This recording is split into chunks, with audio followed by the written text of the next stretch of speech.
This email landed in my mailbox a few short lines that I would later reread many times over.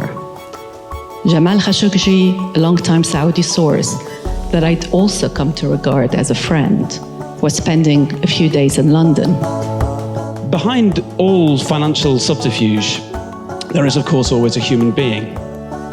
Before I left, he gave me his business card.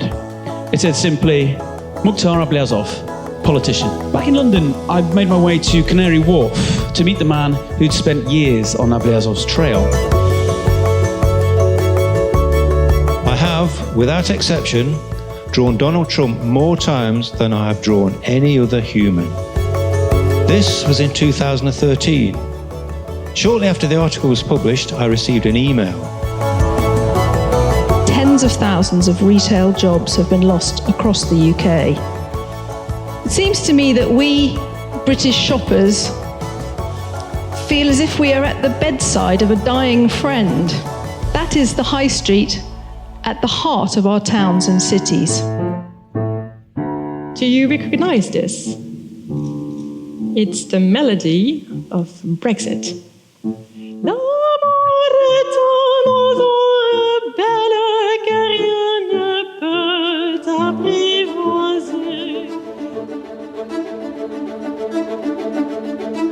The ordinary voter didn't seem to care whether she was ruled by a faraway elite in Brussels or ditto in Westminster. But finally, the public schoolboys got their referendum, and they won it like a union debate, with amusing, almost substance-free hot air. My Experian category had evolved too. No more bright young thing. Instead, I was primary ambitions. My profile now talks about a baby, a partner, a mortgage, and a car.